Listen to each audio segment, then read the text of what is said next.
What up, what up? Bankroll 10, bet it up. Uh-oh. What do we got here? We got the candy orange box Chevy 28s. Did this car a couple years ago. My man went and got a 540 big block Chevy in it. So it's up in there. Got that 480, 4L80 trans in it, boom. So yeah, a couple little things here and there, but main thing is he wanted to do was we're gonna take the rear end out of it that's in it. We're gonna put this 96 Impala SS rear end in it, but of course I'm gonna gut it. Gonna take all that bullshit off. The lower control arm mounts off. We got the super drop boxes going on there. We got the rigid gear, 410 gear, 411, whatever. True track posi, true track, and bearing kit, all from Rigid. It was like $800 something or something like that. Boom. Somebody was saying, oh yeah, he probably didn't even put motor axles in that one. Obviously had motor axles in it. I narrowed this car. Well, I narrowed it a little bit. Did this old style, ugly ass bracing. Got a 10-inch coil over in here. I don't like this shit. We got the aluminum brackets that go on here now. Trick chassis, boom. It's gonna be down here. Obviously, super drop boxes, boom. It's gonna have the curved brace that I do, boom. As you can see, it, you know, a little bit of metal, but it's got that basic ass posi unit in there. So once you spend one tire, one time with one of these, and you stay in it, and it stays one tire, this is called a limited slip. You spin one tire, it burns the clutches up in there, puts clutch material into the gear oil, and then it basically just works like, going round and round and just eating up the teeth. I mean, it's not bad. What do you call it? The drive side or the iron side? Drive side. But anyways, this rear end was put together prior to the car coming. I did all the fab and everything, and I just put that back in. Backlash. Somebody else set. I ain't gonna lie. If I did it, I did it. But me and the customer both talked about it, but he already had that in there, and I just filled the rear end. So anyways, those motor axles, this is what we're gonna do. They're 28 spline.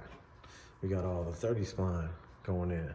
So now I'm reordering some axles from Moser, from True Chassis, whatever. 30 spline.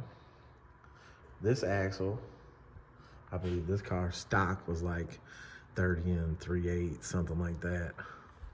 And this axle is 29 and 3/8. Yep. So maybe it was 30 and a quarter, maybe whatever, but the narrow ain't shit. But we have all this room, which we'll have all this room. We got the belt with brakes. Once the super drops go on there and all that shit set up and that's all cleaned up, boom, be able to narrow it. I'm gonna go ahead and narrow it another inch. So that way we'll get the axles a little shorter. And then this is, had a 1/4 inch shim on there right now. Had the hub centric, it had all that shit on there. But for some reason, there's only 7/16 studs on there. Not sure, and they're pressing and unscrewing, so I don't know why I did that, but this was a couple years back. Brakes, they broke in good, boom. Left one on the left side, right one on the right side, bang. Vellano, 28 by 10, 11 inches overall. And it's a 5-inch, 4.5, 5-inch lip. So I had the 1/4 inch spacer on there. I'm gonna make the axle 28 1/4 is what I'm gonna go to. for the axle. So we're gonna be able to run a 1-inch spacer with the quarter on there for now. So that way he can go ahead and change his barrels, the shorter back barrel, the fatter front barrel, and be able to go to a 7-inch lip on the back here. These are brand new chromes. Obviously you see who painted it, PC. Last time when it was here, it had other paint shops paint on it that didn't stick, didn't stay, peeled off. And now it's got that real paint on there. So anyways, the new wheel well chromes. I think these chromes are new, but you know, this car was previously cut. But I had cut whatever they had to go back through and cut. So I trimmed the lips, boom. So it's got all the room for the 7-inch lip. So from, like I said, 30 and whatever down to 28 and a quarter, that's more than enough to be able to put the 7-inch lip on there. So you'll be able to change those barrels out. If you guys know this guy and you want to buy the stock barrels, or somebody wants to buy the stock barrels or needs some barrels because they broke some barrels, boom. And then he'll be able to go to 7-inch barrels, which you know you got to change outer and inner. Smaller, inner, bigger, outer. Keeps the wheel at the same width, so it keeps the tire on the rim the same way. Boom. So yeah, that's the first part of the video on this. Let you guys know what's going on. The white caddy done, gone, with them spokes on it. And again, boom, Moser. And these are the older style Moser axles. You know, I better show the other side of it. Let me grab this rag. Let me show the other side of it. Not just a sticker, but you can see it's the old style decal setup, the old die, but you know that's a Moser axle. You know. And now it's gonna have the new style sticker, decal, the new style axle on it. But yeah, she got a 540 big block Chevy in her. So you know. Plug wires look a little too small on it.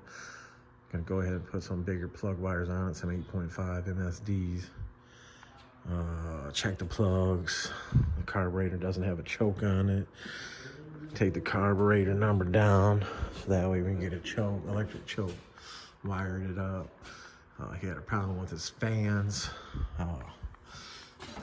It's got a nice fan setup. It's got, or maybe they are both the same size, but you know, it's got the nice shroud and all that, but somebody wired them up all messed up.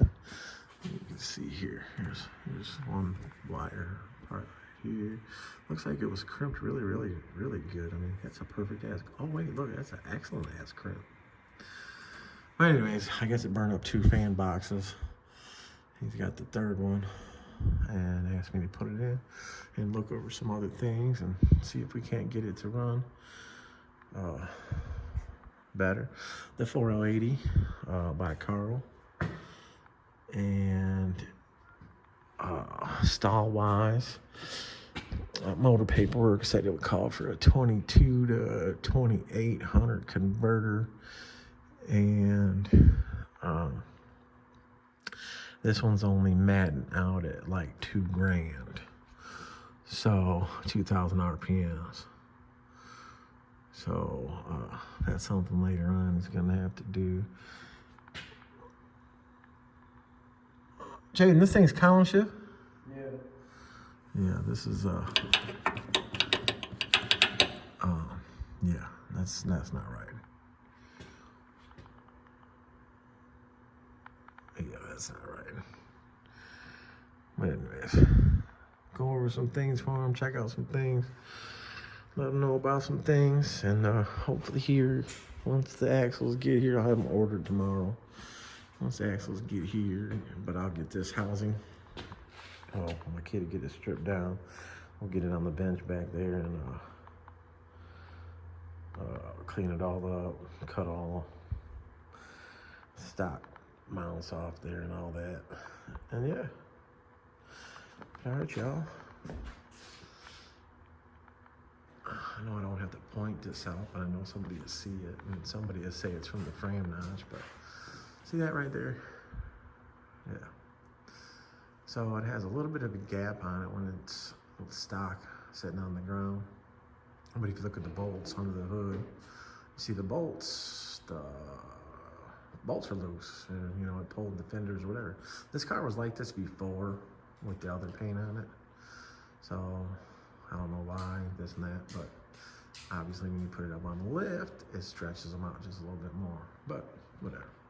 The paint's all good, the way they did. The chrome, they had to cut the chromes, and boom. And I got this car degreed, pretty good. Sport steering. Steer's good. Look at that, guys. There's not a single rub mark on the sway bar. The rub marks on the frame. That's because when I degreed the spindles back, the front actually ends up turning up, not into here. Yeah. Look, that's it, ain't it? Look, that's the shine through there. See, block that. Look, there's no paint missing. See that? There's no paint missing. So it's not a big wheel sway bar. And these 28s ain't touching it. I mean, yeah, 26 would probably touch it. 24s would definitely touch it. Old style QA1, uppers and lowers.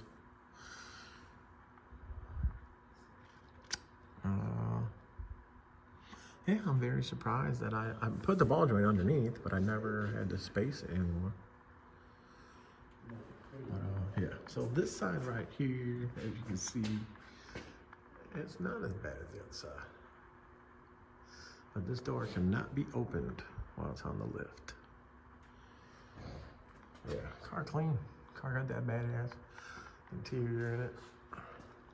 The roof I don't care for. The big square style sunroof I don't care for. You know what I'm saying? It's all right though. All right, y'all. Row 10 bedded up. I'll be back. Oh, that looks like a nice picture for like a thumbnail, doesn't it? All right, I'll be back. All right, y'all. Back on 10. I'm back. All right, so the Landau, we have this rear end taken apart. Got to get the backing plates off of here because, like I said, the brakes are staying with this one. Coilovers off of here. Boom, coilovers are staying with this one, as in the car. I thought I was getting the rear end back out of this one, but he let me know that he's selling the rear end to his buddy or his brother or somebody. I don't know. One of those boys. But anyway, it doesn't matter. You got the 29 3/8 motor axles.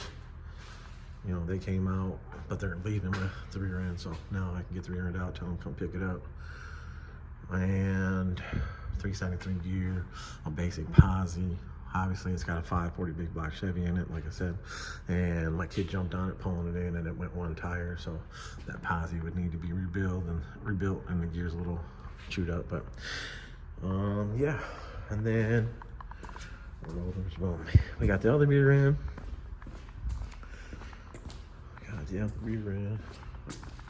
So this is the 96 Impala SS rear end. All the guts came out of it. All the guts went in the garbage. It had a basic, you know, they all come with 308 gears. Didn't need it. I got like 308 gears around here. Still got to get the upper pieces off there. Boom. Get the pinion out of it. Boom. But with the pinion, I want to take the bearing off the pinion. I want to see what shim is behind it. And that basically tells you that the housing, what it uses to shim that distance. So roughly around 32 thousandths. Backing plates coming off. We kept the calipers and the backing plates for, you know, disc brake setup, for if we want to have it cleaned up, somebody, this and that. The kid can use them on his 4-door, whatever. But yeah, so this is an 8.5 out of a 96 Impala SS. When you guys see the ABS sensor, that's what this wire plug is right here. When you see that ABS sensor, you know it's 94, 95, 96. Bubble Chevy and Impala SS, Roadmaster, stuff like that, because that's when they ran the ABS sensor on there. So when you see that, you know, and obviously the disc brakes, but they did make some of those that had had drum brakes. Between the drum brake rear end, and the disc brake rear end, there's an offset in the axle. One axle is shorter. The disc axle is shorter than the drum axle, I do believe. But so don't just go off of basic stuff when narrowing these rear ends. Always take the axle out, measure that axle, figure out before that how much you want to take off. Then when you order your axles, get your axles in, measure the exact difference from axle to axle, and then you make your cut to the housing, so you'll be dead on. Aftermarket brakes, yeah, they're shimmable. Wheelwood brakes, shit like that, they're shimmable within, you know, but you don't want to be too far off. So yeah, but all right, that is where we're at on the Chevy at this point. So I will be back with more on this. Be back on this orange dag. See what's going on today. We got the axles. We got the 30 spline right here. Booyah. So 30 spline, and this I wanted 28 and a quarter, and these are a 16th longer, so they're 28 and 5/16. But we got the screw in 1/2 inch 20 studs, where this car only had the 7/16 studs on it before. There's the axle date, when they were made, blah blah. The motor box, got the axle sticker, the decals. Can't say stickers, got the decals, you know. Gotta have that shit. Got the other one, boom. So, the Impala SS rear end that is going in this. The axle, that's another thing that you guys gotta look out for with these. So this one is a disc rear end. You got the disc and the drum, obviously. But this one in the disc, there's 2 different length axles. So this one, the axles are right here. So 30 spline, of course, 89 box Chevy and all bubbles. Well, I guess there is the 26 spline, 7.5 in the bubble. But anyways, 8.5, 30 spline, 89 box Chevy, and 8.5 some bubbles. This one is 31 and an 1/8. So 31 and an 1/8 down to the 28 and a 5/16. So we're at 2 and something, just about 3 inches. Just about 3 inch difference. I don't know what I figured out before. I came in with a 3 inch difference off each side from this one. But yeah, that one is. Anyways, I'll redo that. But 2 different, the other one is like 31 and 3/8. Or 30 and 3/8. Or maybe I'm thinking box Chevy, because box Chevy 30 and 3/8, which I gotta fill all those. Over there somewhere. That one over there in that corner. That one is 30 and 3/8. Yeah. So anyways, difference in these axles and stuff. But this is getting cleaned up, getting the super drop boxes, getting the brakes, all that boom. For the orange thing.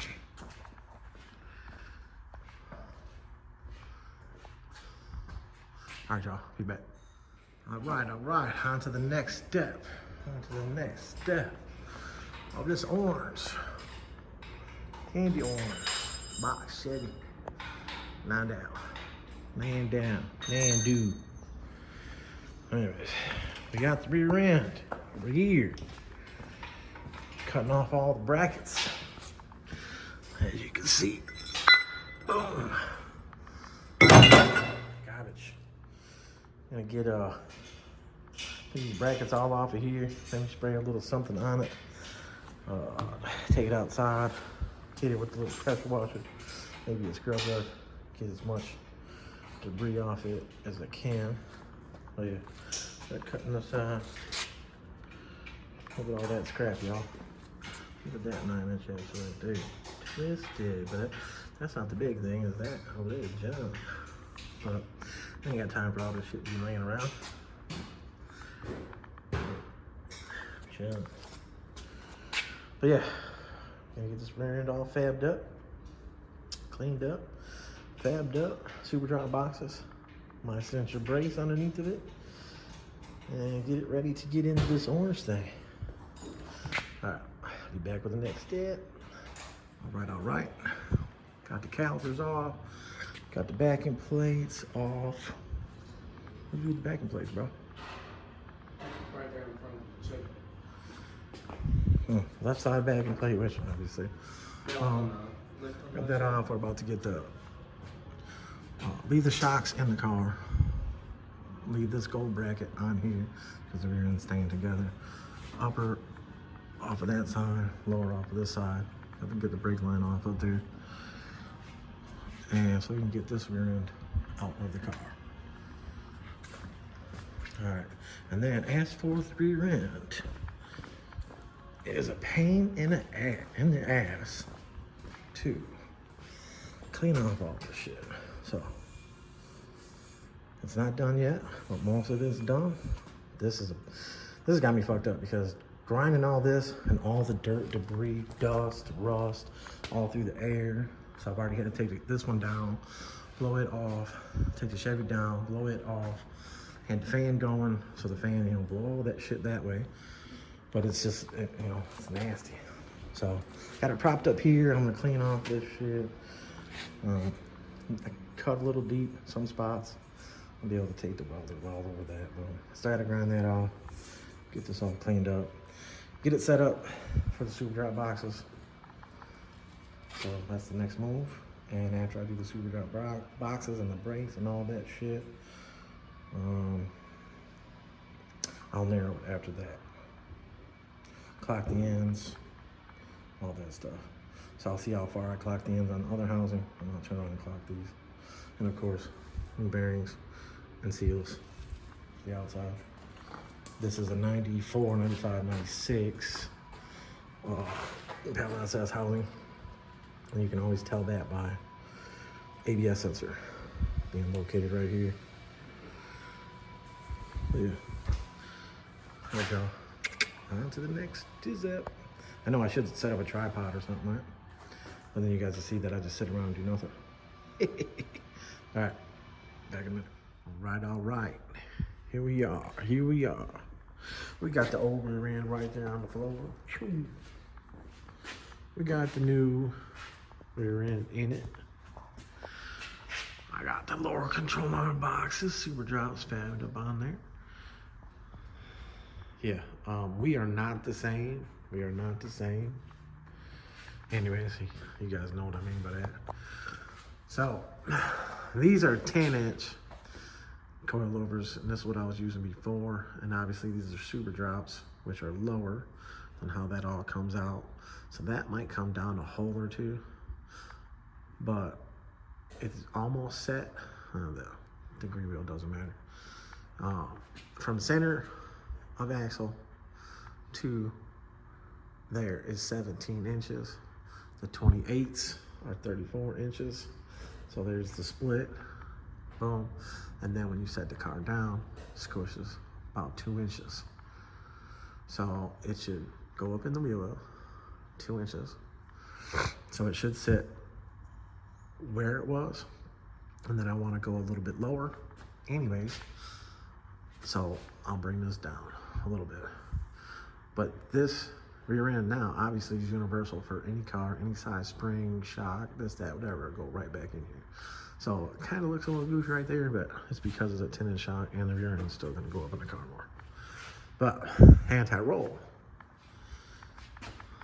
Not 100% on there, but I got it tacked on there. It's all in place. It's all squared. The rear end's squared.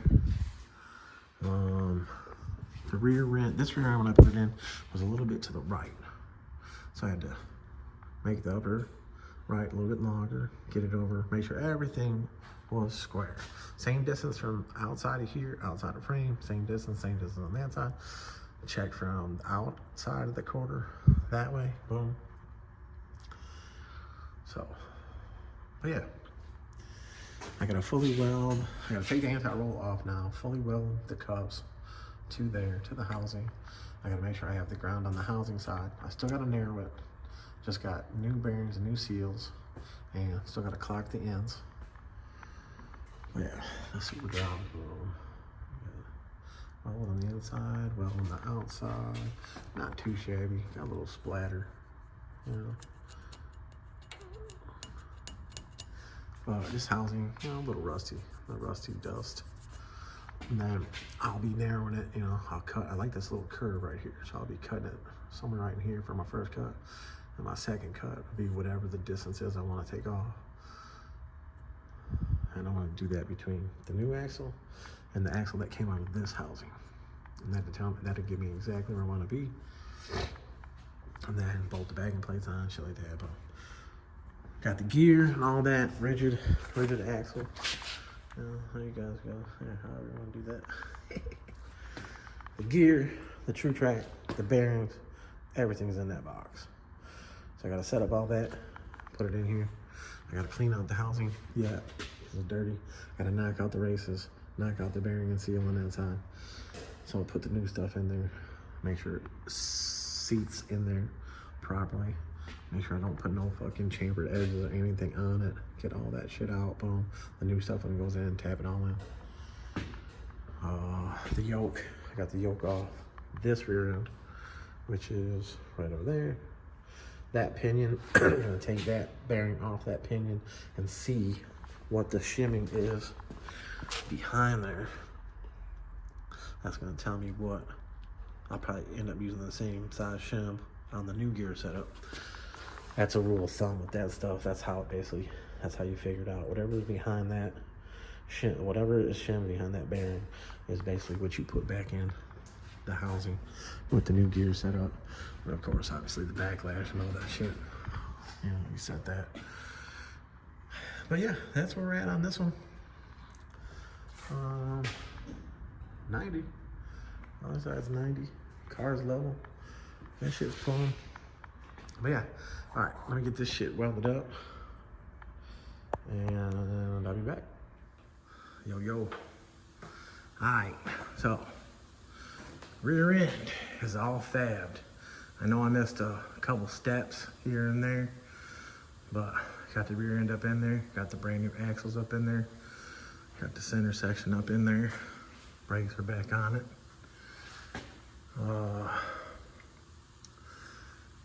So this car before only had 7/16 studs, and they're short studs. Now it's got 3-inch, 1/2 inch, 20. The hub centric pieces in there. Calipers on this rear end right here, I had the ends clocked at 35 degrees. So meaning pinion being at 0.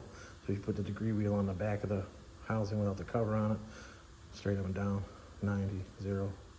Whatever you want to call it, pinion would be 0. Well, that end, when the narrow, when I put the end back on, I clocked it at 35 degrees on this one. This one, I went 40 degrees. So pinion, center, 0, whatever, 90, straight up and down on the back. But I put these ends on at 40 degrees. So that way it put the caliper down lower, because I do plan on this car going lower. I know people are probably like, what the hell? Hell no. Some box Chevys that I've seen, the frame is bulged out right there. This one's not bulged out as far, but this one only the left side is. The right side is not. But I've had cars come in that have both sides bulged out. Anyways, planning on the car sitting about 1.5 inches lower than what it sat before. All right, so we got the true track up in there, and you can see the transfer marks from the grease paint, grease, whatever. We got thin over tooth on the coast side, and the depth of it is about 3/4 way down. And then on the drive side, I don't block though. You can see it's in the center of the tooth, and it's about 3/4 of the way down. Got a little bit of backlash. 65 torque on the main caps. You always tighten this side first when you're checking your shimming and all that. This one is 235 thousandths, I think is what this one came out to. And this one is 249 thousandths. But this is with the rigid gear setup and the true track that's in here. And these bolts are 65 foot-pounds of torque. But obviously all that shit's in the pamphlets and all that when you get it. Got the undermount anti-roll. Cups all welded down there. These, Jaden, what were these, 85 degrees? Yeah. So both of these 85 degrees. So once we found center, boom, back measured off of these. But this is 35 degrees, and it goes forward. I had to cut the pipes, the tips off the pipes, and the other hanger that was in here off to be able to get that up in there and a link. And I fully weld those in, so that's fully welded around. I gotta put some paint on those. I forgot that. We got 20, was it 18 torque on the rotating of the pinion, and you set that when you put this in first, the crush collar. 32,000 shim behind the bearing and the housing. When you take the gears out of the rear end, pull that bearing off the original pinion and see what the shim is. If it's 32 thousandths or whatever it is, that tells you your depth to that housing. So that's a good way to find the setup easier. So then just take that shim and put it on the new bearing, on the new pinion, because this is a 4. We took this rear end was a stock. So this one was probably a 308 because it was 94, 95, 96 in pallet accessory end. And now this is a 410. But that rear end right there was 373. So like I said, this thing's got a 540 blueprint engine in it, big block Chevy. And it wasn't hitting as much as he wanted to. And there were some other things wrong, stuff like that. We've been through a couple more things on it. But the gear, bring up the RPMs by probably like 400 or 500 RPMs maybe. So that way when you hit it, it'll hit, you know, it'll be up in your R's a little sooner. It's got a 4L60, or no, 4L80 trans in it. It's got a control box and all that shit. But anyways, we should be able to change in the tune of that box to put the 411 or figure out the exact rollout, because this thing with the 28s on it, it's probably back to like a 373, 389, somewhere in there with the 28s, probably a little less. But what I'm saying is it should pull harder from the go. But there were some things that wasn't running right. We're gonna change the plug wires. So a couple more little things to do on this with the rear ends in it. We did get the perfect launch cover right there. That's gonna be going on it. And like I said, it changed from, because the car is 28s, the cross brace up there and the anti-roll used to come off of there, but it was the little anti-roll, so it came off underneath of it. And 28th on a box Chevy, you really need undermount anti-roll, so that way you can tuck. Because now with the fatter cover on here and with the anti-roll being underneath of it, boom. So this car was close to it. I just couldn't go down no more with it before. So now I'll be able to go down with it. Yeah, so both anti-roll on here. I gotta change this metal brake line on this side because I cut it. I got the other brake line here, but we got the shimming of the calipers. Basically there. Yeah, so now it's got 30 spline, center, true track. That one's just a basic posi. That rear end came in the car, and that is an 8.5. And like I said before, I didn't remember what was in this car. I've done so many cars, this and that, boom. So now we got a whole nother, and now it has, you know, the super drop boxes and my signature brace underneath. That one's got that old ugly style that, you know, that other people do. So I ain't doing that shit. It's my setup. All right, y'all. We get the wheels on it, get the cover on it, get the lube in it, get the anti-roll on it, and I'll be back. Hopefully we'll get some launch videos of this thing in the parking lot. All right, y'all.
Getting it now, y'all.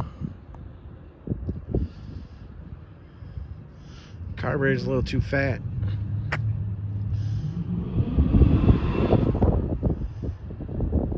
Let's see if I can dial this in.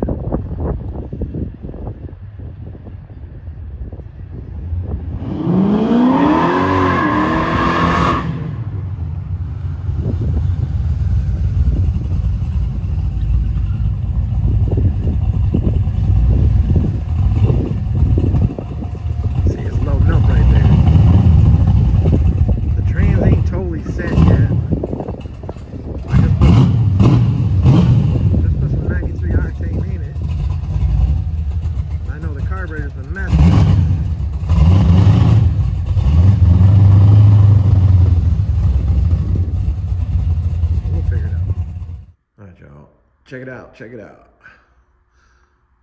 Drove to the gas station and got it washed up. I got a touchless car wash. But anyways, ass end is about a ½ inch lower than what I had it set before.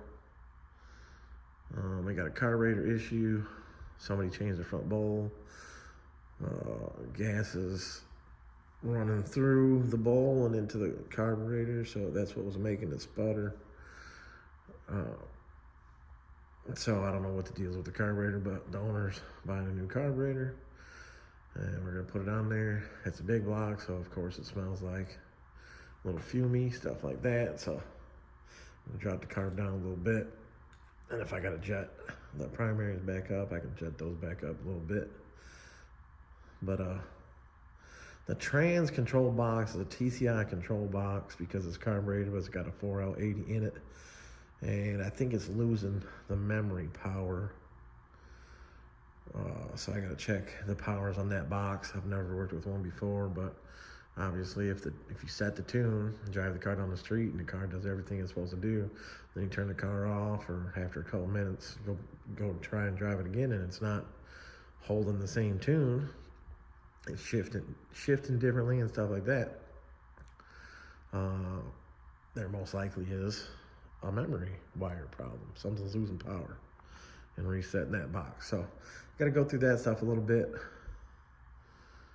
But I'll probably have a little mixture of video in here. I'll get it with it outside. Got a couple whole shot videos, stuff like that. It tears it up. 410 gear in the back, 540 big block, boom. You know, everything's in the video, but I got another video clip of some whole shots. But it spins. It just instantly spins the tires. No, you know, just cruise and then hit it first, second, third, spinning them like nothing. just a couple more little knickknacks to fuck with on it. But yeah, she looking good, nice and clean. No noise in the rear end. Let the car be on the lift with it in gear, so you know the rear end was getting some heat in it. Then we let it cool down before we took it out. Then we took it out, cruised it for a little bit, and then jumped on it. But you could hear it sputter here and there, and then it wanted to die, so you could tell it was getting too much fuel. And then we were messing with the relay for the fans and stuff, and for the transcooler fan, and it started to bog out. We turned the key off. Then we were sitting there, had the key back on because we were messing with that. Changed the relay, and I started smelling fuel and looked at the carburetor, and you could see some fuel. And it had the front bowls of the front barrels of the carburetor full. So we're gonna have to change the oil too, depending on how it looks. But we'll go over all that, figure it all out. But yeah, bedded up, back room tent. I'll be back. Just wanted to show you all this. She blinging. All right, y'all. Be right back. All right. Check it out.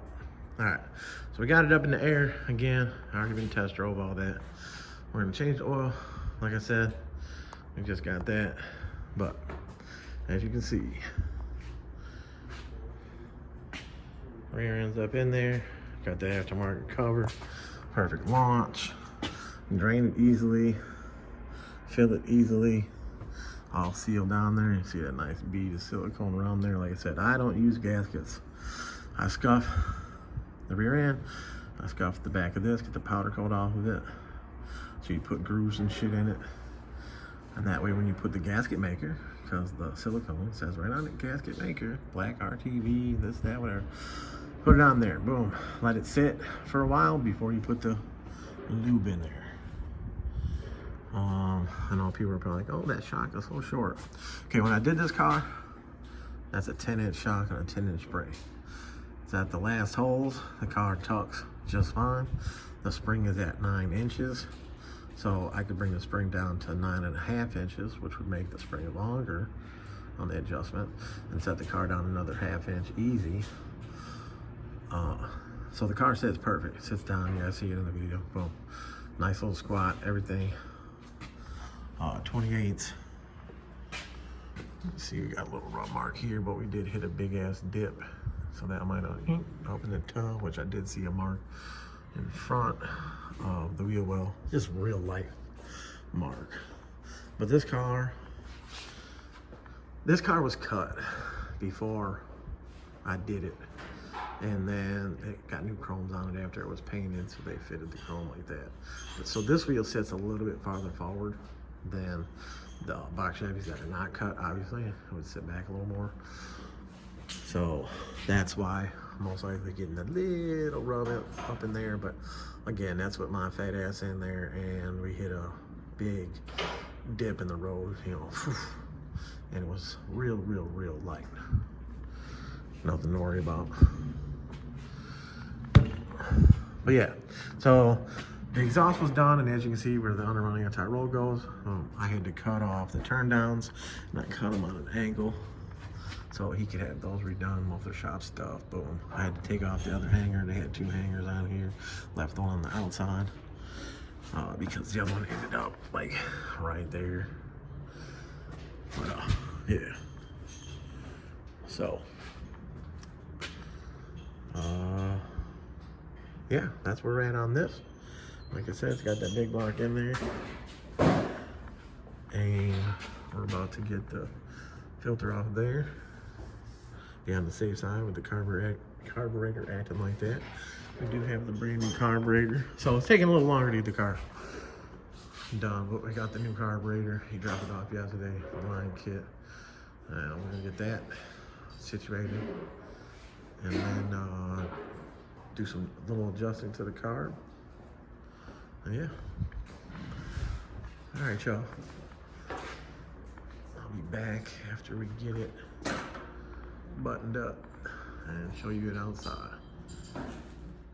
All right, y'all. Bankroll 10, bet it up. Anyways, the car is done. Can't do any whole shot videos right now because too many people around. We're not supposed to do burnouts in the parking lot. And there's too many businesses out down the street. But anyways, this is the final video. This is the end video of this. We got the carburetor on there, got it all set. We got the timing all figured out. Boom, the car fires right up. I got the choke and all that shit set. So obviously in the morning, first time that you would start the car up, you would push the gas just like half a push. That sets the choke. And then you would start the car. It could possibly die once. But as of right now, it's a little chilly out here. I reset the choke. And waited 30 minutes. And turned the key. And that fired right up. Jada! Come hit this key.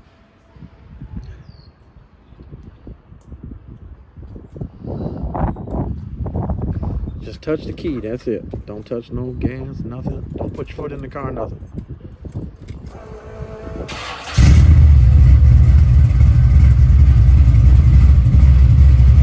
Big block, blueprint engine, brake motor. Fires right up. Like I said though, in the morning, the first time I started it, you would probably have to hit the gas just a little bit. Obviously the hotter days, but you gotta hear that motor. The hotter days the choke would be open more. So you still have to maybe hit the gas just a tad bit. Obviously sitting overnight, whatever.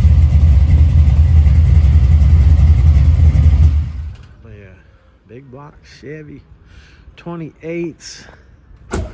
Dude's on his way here to pick it up. Had a power steering pump issue. He's gonna warranty. He already talked to the place that did the pulley setup on the front. Does have the serpentine belt. And yeah, there it is. Just starting to sprinkle right now because, you know, it's damn weather, bipolar ass weather. Yeah. Landau Chevy. Running. It's got a 4L80 trans in it, and it's got that trans modulator, whatever, computer. What's it say on it? Easy something. We put the box. It's a different style box, but we put it in the car, just sitting there on some towels, so that way we could watch it. They had it plugged into the gauge fuse. I think it was just losing tune. So 1 second you would drive the car, it would shift all the gears and turn the car off, go back out, and it wouldn't shift. It would try to go up to like 4,000 RPM. But anyways, yeah. 4L80 overdrive, put a 410 out back. They had a 373 before. Changed the plug wires, changed the carburetor, changed the timing, and now she's firing right up, and she's not loading up. And you can back up, you know, across the parking lot, whatever, put it in drive, take off, hit it, spin the tires, and it shifts a second, probably at like fucking 4,000 RPMs, and it's still spinning the tires. Shifts in the third, a little higher RPM, spins for a little bit, but by that time you're already fucking flying. So spinning and pulling, making them tires hook, that lower control arm on an angle in the back to drive the tire into the ground. So, all right, y'all, Bankroll 10, bet it up. There we are. Owner is on his way to get it. All right, y'all, appreciate y'all, and I'm out.